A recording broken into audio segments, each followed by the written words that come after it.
सीटॉन पर हमने वीडियोस बनाई हैं, वो हमारे चैनल पर मौजूद हैं। और फिशुला के लिए, क्योंकि ये एनल पेरिएनल फिशुला के लिए यूज होता है, पेरिएनल फिशुला की एक पूरी प्लेलिस्ट हमने बनाई हुई है। आप हमारे चैनल पर देख सकते हैं कि ये होता क्या है, इसकी टाइप्स क्या हैं। तो हमसे एक व्यूअर ने पूछा है कि 2 साल पहले मैंने फिशुला का, मेरा कम्प्लेक्स फिशुला था और मैंने सीटॉन से एक ऑपरेट करवाया और सीटॉन मैंने रखवाया, लेकिन 2 साल हो गए हैं, अब भी मेरे उस जख्म बना हुआ है, अब भी वहां से बदबू आ रही है, स्मेल आ रही है। तो इसका क्या वजह हो सकती है और इसका क्या हल है, आज हम इस वीडियो में आप लोगों के साथ इसकी वजूहात बताएंगे कि क्यों स्मेल आ रही है, क्यों बदबू आ रही है और इसका हल कैसे निकाला जाए।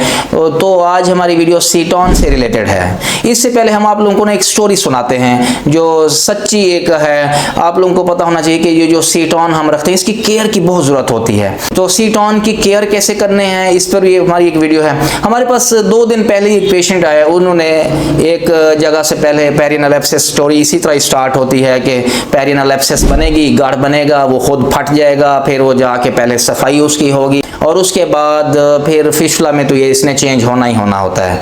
70% केसेस में पेरिनल एब्सेस जो गढ़ होता है वो भगंदर में चेंज होता है अगर खुद फट जाए तो। और अगर खुद ना फटे, वैसे पेन हो रहा हो, तो फिर सर्जन से आप रब्ता करते हैं तो वो कट लगा के उसमें से पस और पीप निकालते हैं। फिर भी देयर आर चांसेस के 30% केसेस में फिर भी ये फिशुला, ये भगंदर में चेंज हो जाएगा, वो जो गढ़ बना हुआ है, जो नासूर बना हुआ है। तो उन्होंने ऑपरेट करवाया, 2 ऑपरेट वो करवा चुके थे। अब पहला तो गाढ़ की वजह से करवाया, फिर अब वो फिशुला या भगंदर में जब चेंज हुआ तो उन्होंने धागा रखवा दिया। अब धागा तो उन्होंने रखवाया, हफ्ते बाद उसे बुला लिया कि आप आ जाएं, आपको दोबारा देखना है हमने।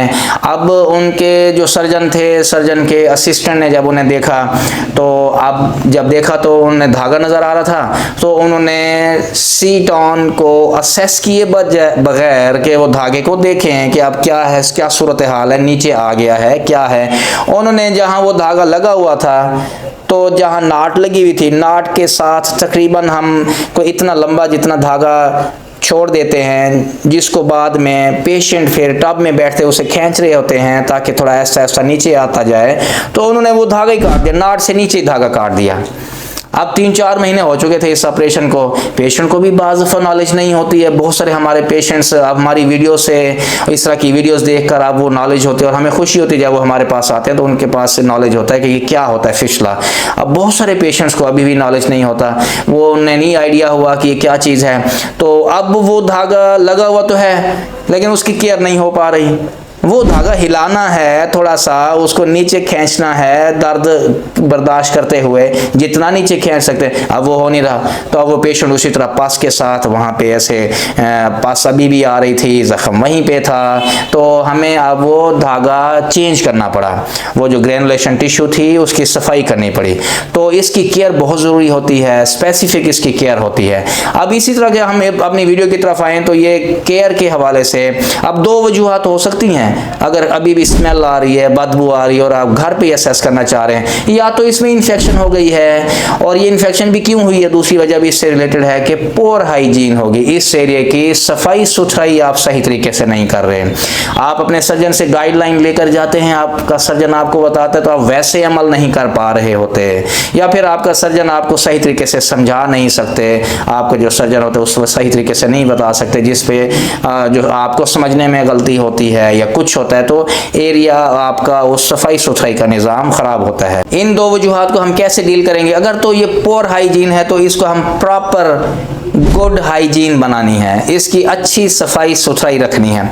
कैसे रखनी? जब ऑपरेशन हो जाता है तो इस एरिया को साफ रखना है, क्लीनिंग करनी है इस एरिया की। इस एरिया का क्या है, कैसे क्लीनिंग करेंगे? वार्म सीट्स बाथ रेगुलर लेने हैं। वार्म सीट्स बाथ, एंटीबायोटिक तो कुछ दिनों के लिए लेनी है। वार्म सीट्स बाथ ने बहुत अच्छा काम करना है, यहाँ पे सफाई रखनी है इस एरिया की। और वार्म सीट्स बाथ पर भी हमारी वीडियोस हैं, दिन में 3 मरतबा तो लाजमी लेना आपने, सुबह दोपहर शाम।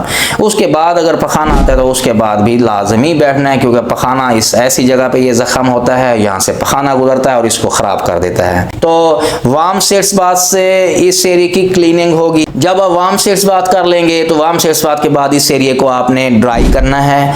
मेडिकल कुछ पेशेंट ना यहाँ पे टिश्यू पेपर रख देते हैं या कपड़ा रख देते हैं, यहाँ पे ऐसे नहीं करना। मेडिकल स्टोर से जब आप छुट्टी लेकर जाते हैं तो आप मेडिकल स्टोर से ये गाज पीस भी लेकर जाते हैं। वो कॉटन के बने होते हैं, वो स्टरलाइज्ड होते हैं, जरासीम से पाक होते हैं। तो वार्म से इस बात ले लेते हैं तो एक आप उससे सफाई कर लेनी है, खुश्क कर लेनी है इस जगह को। फिर जो गाज पीस होता है एक पायोडीन से निचोड़ कर, ताकि वो रस ना रहा हो, वो कपड़ों को खराब कर देगी पायोडीन, तो निचोड़ कर उस जख्म वाली जगह पे रखना है। फिर उसके बाद क्या करना है, आपने एक ड्राई गाज पीस रख के ऊपर, ये ड्रेसिंग का तरीका है, ड्रेसिंग एक प्रॉपर होनी चाहिए। ऊपर आप टाइट अंडरवेयर पहन लें, क्योंकि यहाँ पे बाल होते हैं, ये भी अब पोर हाइजीन में आ जाता है। अगर आप इस एरिया में ड्रेसिंग तो अच्छी कर रहे हैं लेकिन यहाँ बाल हैं, आपने इस एरिया की सफाई रखनी है, यहाँ पे बाल नहीं होने चाहिए। इस एरिया को शेव करें आप, या फिर क्रीम से भी इस एरिया को सेव कर सकते हैं, शेव कर सकते हैं, सफाई रख सकते हैं। कुछ पेशेंट्स में जो डेपिलेटिंग क्रीम्स होती है ना, जो बाल सफा क्रीम होती हैं, वो कुछ लोगों को सेंसिटिव होती हैं। आप पहले चेक कर लें कि इरिटेशन तो नहीं कर रही हैं, ऊपर जहाँ पे जलन तो नहीं हो जाती है, रेड तो नहीं हो जाता, तो आप ये क्रीम भी यूज कर सकते हैं। नहीं तो एरिया सिर्फ शेव कर दें तो जो है, जो नीची बैन है, जो ड्रेसिंग है, पट्टी है, वो भी लग सकेगी। नहीं तो वैसे भी एरिया, क्योंकि बाल अगर उस जख्म वाली जगह में घुसेंगे तो उसको इन्फेक्शन करेंगे और फिर ये हील नहीं होगा, पूरा लेट होता जाएगा और फिर प्रॉपर फिर दोबारा भी बन सकता है इस जगह पे। अगर इन्फेक्शन हो रही है और अगर आपका सर्जन आप पेशेंट के साथ मेडिकल कंसल्टेशन करेंगे, फॉलो अप आप अपने सर्जन से रब्ता रखेंगे, जब तक का वो कहते हैं हफ्ते बाद मिल सकते हैं, 2 हफ्ते बाद मिल सकते हैं। व्हाट्सएप पर आप अपनी पिक्चर शेयर कर सकते हैं, उसके साथ अपने सर्जन के साथ राब्ते में रहना बहुत जरूरी होता है।